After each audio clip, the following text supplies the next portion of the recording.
Hello my dear students. This is the second lecture on primary activity from the first book, that is Fundamentals of Human Geography. In this video we will discuss about agricultural system and different type of agricultural system based on method of farming, different types of crops or other related things. Here at first we have to know what is agriculture. What is agriculture? Agriculture, we can tell agriculture is the science or practice of farming, including cultivation of soil for the growing of crops and the rearing of animals to provide food, wool or other products. Here we can see agriculture in the present day scenario can be defined as the art of growing crops and raising livestock. It is practiced under multiple combination of physical and socio-economic conditions, which gives rise different types of agricultural system. Based on method of farming, different types of crops are grown and livestock raised. The following are the main agricultural system. We can see here there are different types of agriculture, like subsistence. It may be subsistence agriculture or it may be commercial agriculture. At first, subsistence agriculture. Subsistence agriculture means whatever agricultural activity are practiced by the human beings, that may be for their family, which is known as subsistence agriculture, or this agricultural system may be for commercial purposes, that is known as commercial agricultural system.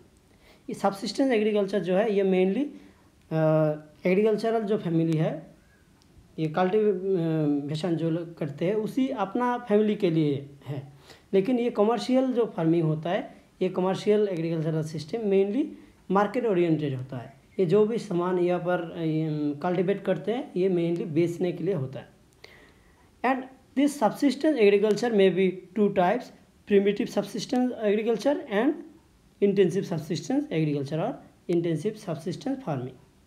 This intensive subsistence farming may be two types, dominated by paddy or dominated by other crops. And in the case of commercial agricultural system, it may be plantation farming, extensive commercial grain farming or mixed farming or Mediterranean agricultural system, dairy farming or market gardening. We will discuss one by one each and every type of this agricultural system. Here we can see some differences between subsistence agricultural system and commercial agricultural system. For example, this subsistence agricultural system mainly done in small plot of land, और यहाँ पर जो subsistence agricultural system जो होता है mainly छोटा ज़मीन में होता है. जैसे कि हमारा इंडिया जैसा कंट्री में जहाँ पर लोग संख्या ज़्यादा है लेकिन इसमें लैंड एरिया बहुत लिमिटेड है, लैंड एरिया ज़्यादा नहीं है, जिसके कारण इसमें क्या होता है कि छोटा छोटा ज़मीन में ये मेनली सबसिस्टेंस एग्रीकल्चर होता है. नेक्स्ट अगर देखेंगे इसमें फार्म साइज जो है लार्ज होता है commercial agricultural system. Farm size are very large in the case of commercial agricultural system. This are mainly practice in developed countries like USA, Canada. Next difference is that production is limited in the case of subsistence agricultural system, but in the case of commercial agricultural system production is high, and this is for only for selling. And next is the use of capital and technology is limited in the case of subsistence agriculture, but in the case of commercial agricultural system, that is capital and technology based agricultural system. क्योंकि अगर commercial agricultural system में देखेंगे इसमें बहुत सारा machineries वगैरह use होता है, इसमें जो इक्विपमेंट्स वगैरह एग्रीकल्चर करने के लिए यूज़ होता है ये बहुत ज़्यादा मॉडर्नाइज्ड होता है, जिसके कारण इसमें क्या होता है बहुत ज़्यादा कैपिटल इन्वेस्ट होता है.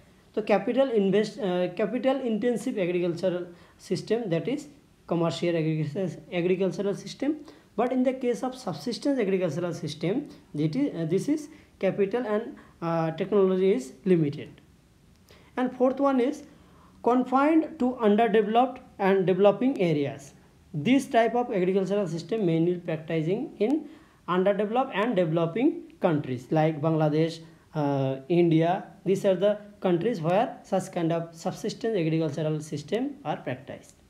But in the case of commercial farming, these are mainly developed in developed countries like USA, Canada, Australia. These are the developed countries where such kind of commercial agricultural system practiced.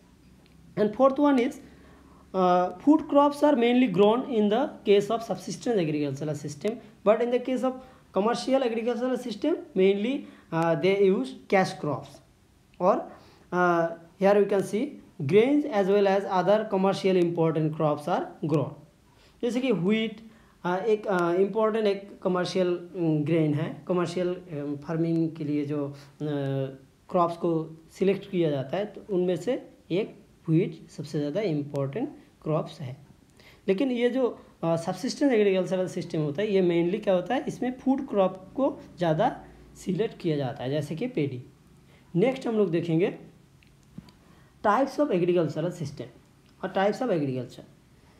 This may be subsistence agriculture may be two types: primitive subsistence farming and intensive subsistence farming. Primitive subsistence farming, also known as shifting cultivation, or this is also known as slash and burn cultivation. But intensive subsistence farming mainly known as monsoon agricultural system, which is mainly based on monsoon climate.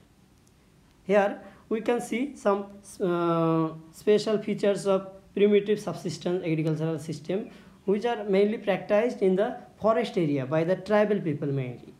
ये लोग क्या करते हैं, जंगल में जाके कुछ particular जगह को जला देते हैं और उसमें जो भी एसेस वगैरह ज़मीन के ऊपर गिर जाता है उस एसेस को काम में लगा के क्या करते हैं 3-4 साल 2-3 साल ये एक ही ज़मीन में खेती करते हैं। खेती करने के बाद ये लोग क्या करते हैं, इस जगह से दूसरा किसी फॉरेस्ट एरिया का दूसरा किसी पार्ट में जाके फिर से 3-4 साल के लिए फिर से खेती करते हैं। ऐसे ही क्या करते हैं ये लोग अपना ज़मीन का जो है जो कल्टिवेबल लैंड को ये शिफ्ट करते रहते हैं, जिसके कारण ये primitive subsistence agriculture system also known as shifting cultivation, because they shift their land within 3 or 4 years.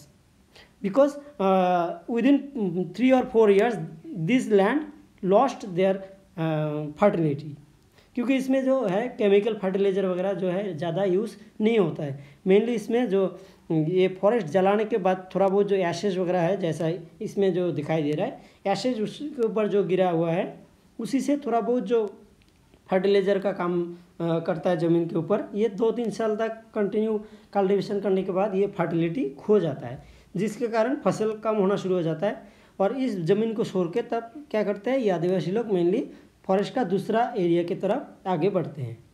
और ये फॉरेस्ट एरिया को मेनली जलाने के बाद इस टाइप का खेती करते हैं, जिसके कारण इसको बोला जाता है स्लैश एंड बर्न कल्टिवेशन। मतलब पहले जंगल को साफ करते हैं, उसके बाद उसमें आग लगा के उसी के ऊपर ये ज़मीन निकाल के ये एग्रीकल्चरल सिस्टम प्रैक्टिस किया जाता है, जिसके कारण इसका अलग अलग जगह में अलग अलग नाम भी है, जैसे कि मिल्पा इन सेंट्रल अमेरिका, उसके बाद ladang in Indonesia, Malaysia. In this way we can see different names in different part of the world. Primitive subsistence agriculture का अलग अलग जगह में अलग अलग टाइप का नाम होता है। नेक्स्ट हम जैसे कि और एग्जांपल है रोका इन ब्राज़ील। इस टाइप का जो है अलग अलग जगह में इसका अलग अलग नाम होता है, रोका इन ब्राज़ील। नेक्स्ट हम लोग देखेंगे some special features of primitive subsistence agriculture that is practised by many tribes. Generally इस टाइप का जो भी एग्रीकल्चरल सिस्टम होता है मेनली ये क्या होता है आदिवासी लोग ये मेनली करते हैं। नेक्स्ट है स्लैश एंड बर्न कल्टिवेशन। जैसा कि इस जगह में हम लोगों ने देखा कैसे जंगल में ये लोग आग जला के कैसे ज़मीन निकाल के ये लोग खेती कर रहा है, इसलिए उसको बोला जाता है slash and burn cultivation. Next characteristic is shift another part of land. ये विदिन 3 to 5 ईयर्स ये लोग क्या करते हैं अपना ज़मीन को शिफ्ट करते हैं, एक जगह से ज़मीन को शिफ्ट करते हैं। मतलब सपोज ये बड़ा सा एक फॉरेस्ट ये है, इस जगह में ये लोग खेती कर रहा है, 3-4 साल करने के बाद जैसे ही इस ज़मीन का फर्टिलिटी ख़राब हो जाता है तो यहाँ से लोग दूसरा जगह में शिफ्ट हो जाते हैं और दूसरा जगह में फिर जंगल को साफ करके उसमें आग लगा देते हैं और उसके बाद इस जगह में फिर खेती करना शुरू कर देते हैं, जिसको बोला जाता है slash and burn cultivation. Next यहाँ पर एक पॉइंट हमारा छूट गया कि primitive tools are used mainly for cultivating such kind of land because they are very poor people and they don't know how to use modern equipments and they don't have such kind of capability to use such kind of modern equipments. तो इसीलिए ये लोग क्या करते हैं, पुराना ज़माना का जो टूल्स होता है एग्रीकल्चर करने के लिए, जैसे कि स्ट्रिक्स, होस, ये सब मेनली यूज़ करता है. नेक्स्ट क्या है कि इसका अलग अलग जगह में अलग अलग नाम है, ये मैंने ऑलरेडी बोल दिया, जैसे कि jhuming in north eastern states of India, milpa in Central America, ladang in Indonesia Malaysia, roca in Brazil, such kind of different names are there in the throughout the world. Next here we can see some particular area on the world map where such kind of primitive subsistence agriculture are practiced, like Amazon forest area, African tropical forest area, Indonesia Malaysia का जो forest area है, ये सब जगह में होता है. हमारा जो इंडिया का जो है, इंडिया का नॉर्थ ईस्टर्न स्टेट्स में भी इस टाइप का एग्रीकल्चरल सिस्टम दिखाई देता है. नेक्स्ट देखेंगे, there are some certain problems related to this shifting cultivation or primitive subsistence agriculture. Number one, it leads to large scale deforestation which is unscientific. ये जंगल को जलाकर ये लोग क्या कर रहा है, खेती कर रहा है, तो ये ऑटोमेटिकली हम लोगों को पता चलेगा कि जंगल को जलाना तो सही नहीं है. तो इसीलिए ये लार्ज स्केल जो डिफॉरेस्टेशन इसके द्वारा होता है, जिसके कारण इसको हम लोग अनसाइंटिफिक बोल सकते हैं. Burning vegetation causes large scale air pollution. Automatic एक जगह में अगर इतना बड़ा फॉरेस्ट एरिया को अगर जला देगा तो ऑटोमेटिक इसमें जो है एयर पोल्यूशन होगा. और एयर अगर फॉरेस्ट कवर को अगर हटा दिया जाएगा, ऑटोमेटिक नेक्स्ट प्रॉब्लम जो है सॉइल एरोशन की भी प्रॉब्लम होता है उस जगह में.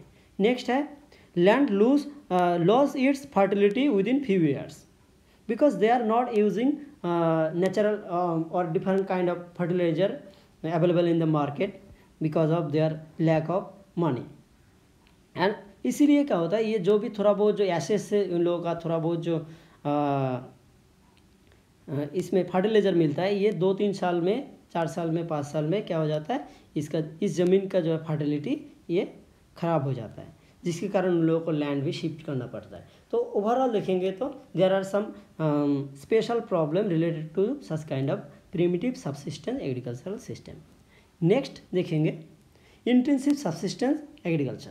Intensive subsistence agriculture mainly practised in our country, that is in India and Bangladesh, where large number of population are depends on their small plot of land.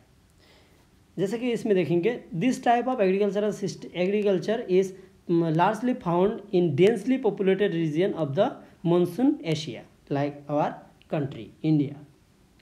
Land holding are very small because there are so many families are there and they have to divide their land because suppose किसी का family में, suppose एक family का suppose 1 बीघा ज़मीन है, तो उसका family में कितना मेंबर है, सपोज उसका 4 बेटा है. रूरल एरिया में मेनली इसी टाइप का होता है, उन लोगों का फैमिली प्लानिंग वगैरह इतना ज़्यादा नहीं होता है. तो 4 बेटा है, तो कुछ दिन बाद इस 1 बीघा ज़मीन को क्या करना पड़ेगा, उसको 4 हिस्से में डिवाइड करना पड़ेगा. इन फ्यूचर फिर उसको भी छोटा डिवाइड करना पड़ेगा. ऐसे ही अगर देखेंगे तो सभी लोगों के पास इसमें जो है क्या होता है, छोटा छोटा ज़मीन होता है, बहुत ज़्यादा अलग अलग टुकड़ा में ये डिवाइड हो चुका है, जिसके कारण क्या होता है, इसमें जो थोड़ा बहुत जो बाउंड्री इसमें दिया गया, जिसके कारण बहुत सारा लैंड भी ख़राब हो जाता है और इसमें जो है स्मॉल प्लॉट ऑफ लैंड दिखाई देता है. ये एक प्रॉब्लम बोल सकते हैं. अच्छा, नेक्स्ट है farmers work with the help of their family labours because they have their sufficient labour in their own family. क्योंकि उन लोगों का फैमिली मेम्बर बहुत सारा है, जैसे कि बीबी बच्चा सब मिल के इसमें काम करते हैं, जिसके कारण इन लोगों को दूसरा जगह से लेबर को लाने का ज़रूरत नहीं पड़ते हैं. नेक्स्ट है use of machineries is limited because they are also poor people and they have sufficient labor force in their own family, and this is why they are not depends on such kind of modern equipments for using like tractor or other kind of materials. तो इसमें क्या होता है कि इन लोगों का family member बहुत सारा है, तो इसीलिए ये लोग खेती करने के लिए ज़्यादा लेबर वगैरह जैसे नहीं लेते हैं, ऐसा ही मॉडर्न इक्विपमेंट्स वगैरह भी ज़्यादा यूज़ नहीं करते हैं, जैसा हम लोग जानते हैं कि ये जो पेडी कल्टीवेशन ये पर जो वुमेन्स लोग कर रहा है, तो इस टाइप का पेडी कल्टीवेशन मशीन से भी होता है, लेकिन इसमें ये लोग खुद हाथ से कर रहा है। क्यों कर रहा है? क्योंकि उन लोगों का मेंबर बहुत सारा फैमिली का ही है, पैसा ज़्यादा इन्वेस्ट करने का ज़रूरत नहीं है, इसलिए जितना ज़्यादा हो सके ह्यूमन एफर्ट्स यूज़ करके ये सब खेती होता है, इसीलिए उसको बोला जाता है intensive agricultural system. Next, food crops are mainly grown in this type of intensive agricultural system because ये लोग बहुत सारा फैमिली मेम्बर है और ये लोग सब मिलके एक छोटा सा ज़मीन के ऊपर डिपेंडेंट है। तो अगर इसमें कैश क्रॉप वगैरह ये कल्टीवेट करेगा तो उन लोगों का खाने में दिक्कत होगा, जिसके कारण ये लोग हमेशा क्या करते हैं, इसमें जो है छोटा जो ज़मीन का उन लोगों का टुकड़ा है उसमें ये लोग मेनली फूड क्रॉप को कल्टीवेट करते हैं ताकि खाने में कोई दिक्कत ना हो। नेक्स्ट है, इन this type of agriculture the yield per unit is high but per labor productivity is low in densely populated region of monsoon Asia। इसमें इसका मतलब क्या हुआ कि यहाँ पर फैमिली मेम्बर तो बहुत सारा लोग है, बहुत सारा लोग यहाँ पर है और ये इतना सारा लोग मिलके छोटा सा एक ज़मीन के ऊपर जितना ज़्यादा हो सके यहाँ से प्रोडक्शन कर रहा है, तो ऑटोमेटिक क्या होगा, इन लोगों का पर यूनिट एरिया से जो प्रोडक्शन है ये हाई होगा, लेकिन ये जो प्रोडक्शन पर पर्सन और पर पीपल इसमें अगर देखेंगे इसमें बहुत कम मिलता है। अगर इतना सारा मेंबर में इसमें अगर इक्वली डिवाइड कर देंगे इस प्रोडक्शन को, ये सबका हिस्सा बहुत कम मिलेगा। तो इसीलिए बोला जाता है कि the yield per unit is high but पर लेबर प्रोडक्टिविटी इज़ लो। अगर हर एक ये जितना सारा मेंबर काम कर रहा है ज़मीन के ऊपर, ये हर एक लेबर हम लोग मानते हैं, तो ये लेबर अगर पर लेबर अगर प्रोडक्शन देखेंगे तो बहुत कम होता है, लेकिन पर यूनिट एरिया लैंड में अगर देखेंगे प्रोडक्शन ये ज़्यादा होता है। नेक्स्ट देखेंगे इंटेंसिव सब्सिस्टेंस एग्रीकल्चरल टाइप। इसमें भी कुछ टाइप है, जैसे कि intensive subsistence agricultural dominated by wet paddy cultivation, एक पेडी कल्टीवेशन डोमिनेटेड है और एक other than paddy like wheat, barley और ये सब। तो ये फर्स्ट वाला जो है agriculture dominated by wet paddy cultivation, this are mainly practised in India, Bangladesh, but in the case of second case that is wheat, barley, these are the crops cultivated in mainly China, North Korea, these are the places. Here we can see okay, next our discussion is commercial agricultural system। Commercial agricultural system, इस word से हम लोगों को पता चल रहा है कि this agricultural system mainly practised for commercial purposes, मतलब मार्केट में बेचने के लिए। We can tell market oriented agricultural system. Agriculture done large farm by using machines to a great extent with the extension of high production so as to ensure earning huge profit is called commercial agricultural system. इसमें क्या होता है कि बड़ा बड़ा सा एक land होता है जिसमें ये लोग क्या करते हैं, मॉडर्न इक्विपमेंट्स यूज़ करके लाइक ट्रैक्टर, हार्वेस्टर, ये सब मॉडर्न इक्विपमेंट जो है, मशीनरी जो है, इसको यूज़ करके इस टाइप का एग्रीकल्चर किया जाता है। और ये जो एग्रीकल्चरल सिस्टम मेनली क्या होता है, हाई प्रॉफिट पाने के लिए ये लोग मेनली ज़्यादा कैपिटल इन्वेस्ट करके, पैसा खर्च करके इस टाइप का एग्रीकल्चर करते हैं। जैसे कि इसमें हम लोगों को दिखाई दे रहा है कि कैसे मशीनरीज यूज़ करके इस टाइप का खेती किया जा रहा है। नेक्स्ट देखेंगे प्लांटेशन एग्रीकल्चरल सिस्टम का कुछ स्पेशल फीचर्स और special characteristics. Farming is done over large size farms called E states. जैसे कि हम लोग बोलते हैं टी स्टेट, है ना, इसी टाइप का जो है ई स्टेट, इसी हिसाब से याद रखना है कि ये जो कमर्शियल फार्मिंग सिस्टम होता है ये बहुत बड़ा सा लैंड में मेनली होता है। जैसे कि plantation agricultural system like T, rubber, इस टाइप का जो कल्टीवेशन होता है इसी टाइप का ये प्लांटेशन एग्रीकल्चरल है। तो ये भी एक मार्केट कमर्शियल एग्रीकल्चरल सिस्टम है। Next, it requires large capital investment because they are using huge number of modern equipments and they are using also fertiliser के पेस्टिसाइड्स, हर्बिसाइड्स एट्सेट्रा एट्सेट्रा। तो modern equipments plus labour भी बहुत सारा चाहिए, जिसके कारण क्या होता है कि इसमें बहुत ज़्यादा पैसा खर्च होता है, जिसको हम लोग बोलते हैं कैपिटल इन्वेस्टमेंट ज़्यादा है। ठीक है, नेक्स्ट हम लोग देखेंगे सिंगल क्रॉप। जैसे कि टी गार्डन में सिर्फ टी कल्टिवेशन हो रहा है। अगर यूएसए की तरफ अगर देखेंगे तो उसमें जैसे कि कमर्शियल टाइप का जो क्रॉप्स है जैसे कि व्हीट, तो बहुत बड़ा एक लैंड में सपोज 500 एकड़ ज़मीन, उसमें पूरा क्या कर रहा है, व्हीट कल्टिवेशन कर रहा है, इस टाइप का कमर्शियल। तो इसमें अगर प्लांटेशन एग्रीकल्चर जो है, प्लांटेशन हम लोग किसको बोलते हैं कि किसी एक ज़मीन में अगर हम लोग कल्टिवेट करते हैं तो ये एक बार लगाने के बाद बहुत साल तक उसको हम लोग उसका प्रोडक्शन ले सकते हैं। जैसे कि टी गार्डन एक बार लगा दिया तो हमारा 10-20 साल के लिए ये कोई टेंशन नहीं रहता है, उसको नया करके लगाना नहीं पड़ता है। 10-20 साल बाद उसको फिर से चेंज कर सकते हैं। जैसे कि coffee, cocoa, rubber, cotton, oil palm, sugar cane, banana, pineapples, ये सब जो है हर साल इसके लिए जो है करना नहीं पड़ता है, नया करके लगाना नहीं पड़ता है। एक बार लगाने से बहुत साल तक इसका चलते हैं। नेक्स्ट है transportation which link with the states to the factory and market for the export of the products. इसमें जो है गुड सिस्टम और ट्रांसपोर्ट सिस्टम होना चाहिए, क्योंकि ये all this production are market oriented. ये जो जितना सारा प्रोडक्शन हो रहा है ये मार्केट ओरिएंटेड है, मेनली बेचने के लिए होता है। तो ऑटोमेटिक क्या होगा कि मार्केट एरिया के साथ इसका वेल कनेक्शन होना बहुत ज़रूरी है। नेक्स्ट है production is high and the product are not only sold in the national but in the international level. For example, tea of Makaibari, that is in the Darjeeling district of West Bengal, is famous in the world. कि मकाईवारी का, Darjeeling district का जो मकाईवारी है उसका जो T है पूरा world में फेमस है। तो इस टाइप का जो एग्रीकल्चरल सिस्टम होता है, प्लांटेशन एग्रीकल्चरल सिस्टम, ये सिर्फ एक नेशन में नहीं पूरा वर्ल्ड में उसको डिस्ट्रीब्यूट करने के लिए इस टाइप का एग्रीकल्चरल सिस्टम किया जाता है। नेक्स्ट हम लोग देखेंगे एक्सटेंसिव कमर्शियल ग्रेन फार्मिंग। जैसे कि व्हीट का एग्जांपल मैंने दिया, मेनली यूएसए, ऑस्ट्रेलिया, इस टाइप का जो कंट्रीज़ है उसमें इस टाइप का एग्रीकल्चरल सिस्टम होता है। तो there are some special features. Number 1, commercial grain cultivation is practised in the interior part of semi arid land of the mid latitudes. We can see here Eurasian steppes, prairies of Central America, pampas in Argentina or South America, veld in South Africa, downs in Australia, Canterbury in New Zealand. These are the famous grassland, we know that. And this grassland area में क्या होता है कि बहुत बड़ा land size जो है, ये एक मतलब लार्ज लैंड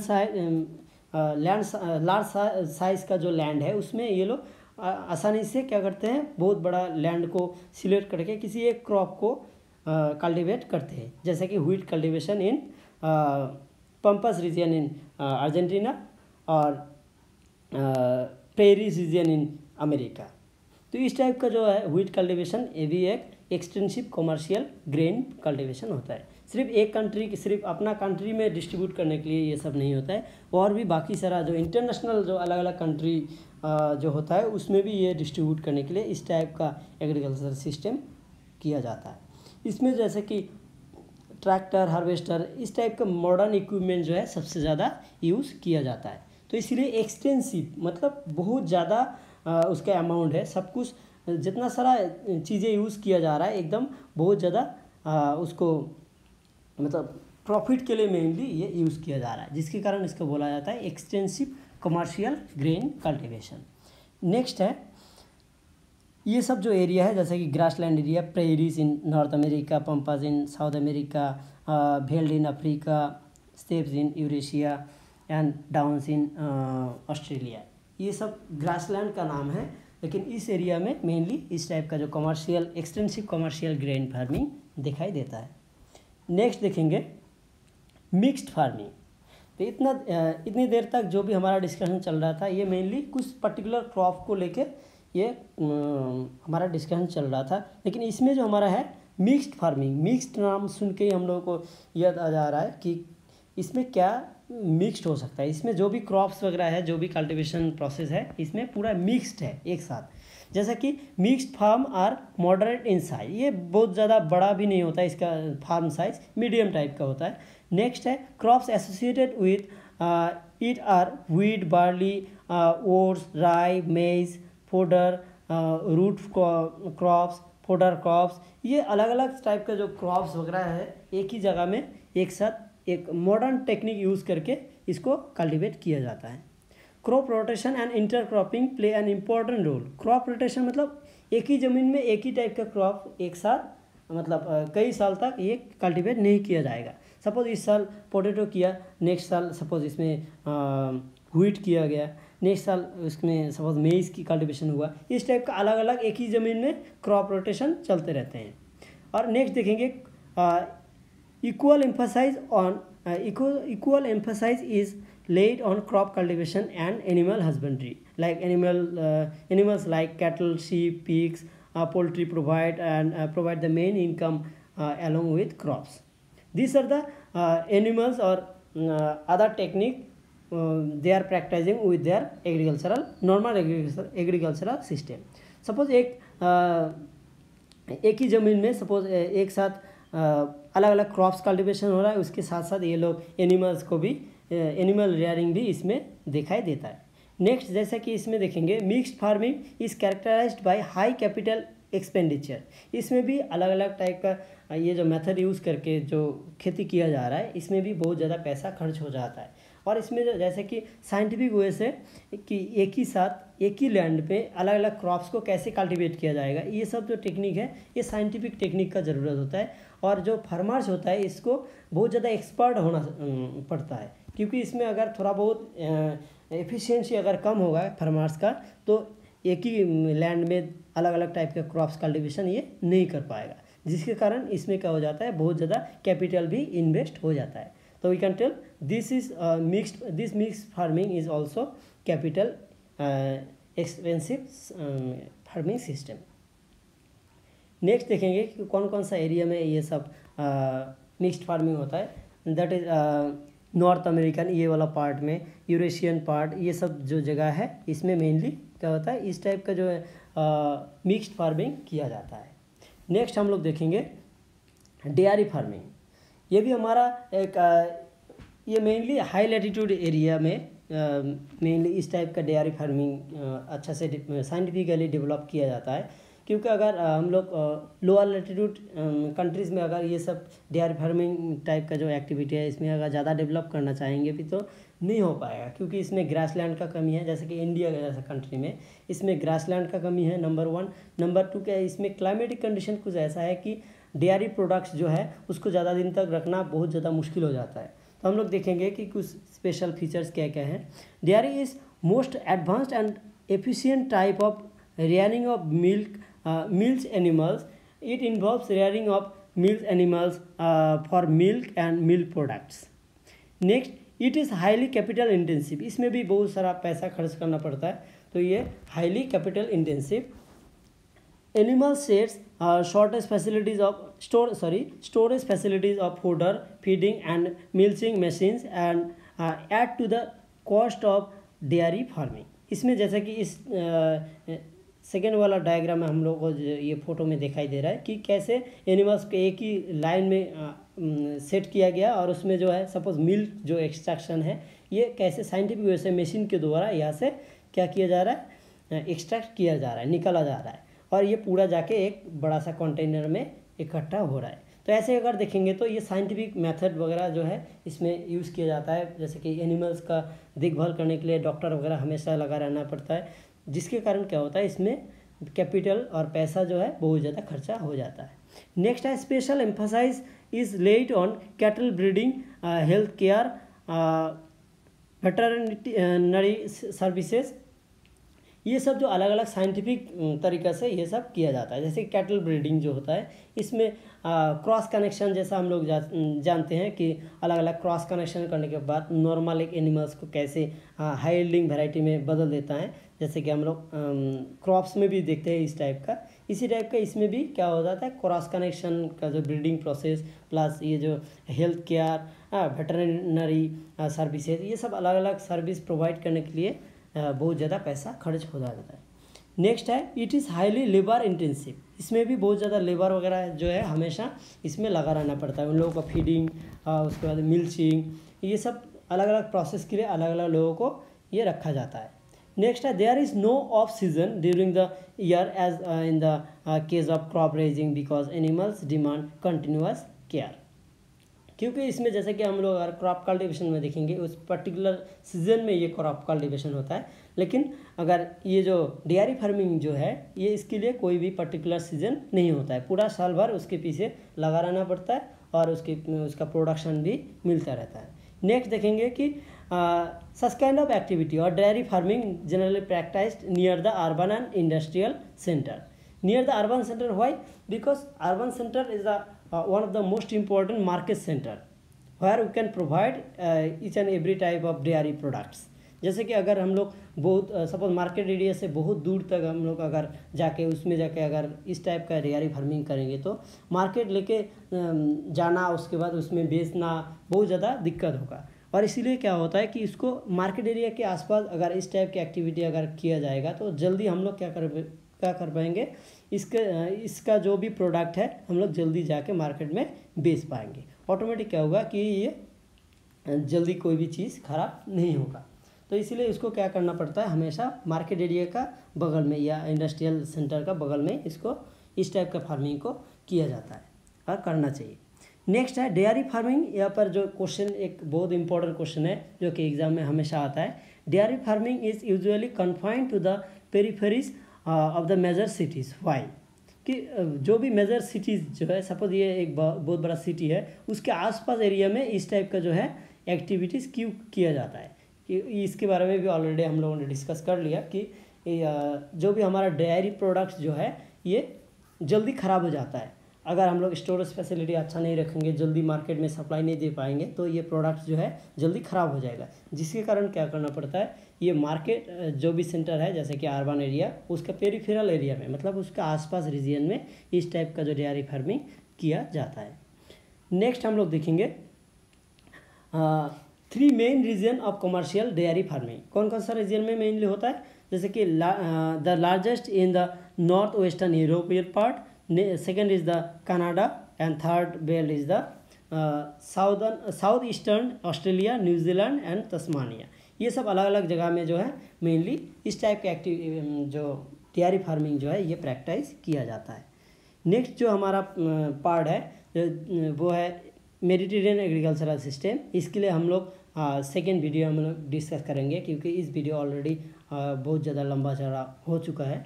तो इसका जो नेक्स्ट पार्ट है उसके लिए आप लोग देखते रहेंगे और ये चैनल को मतलब कंटिन्यू देखते रहेंगे। और अगर आप लोग सब्सक्राइब किया तो ऑलरेडी आप लोगों को नोटिफिकेशन भी मिल जाएगा।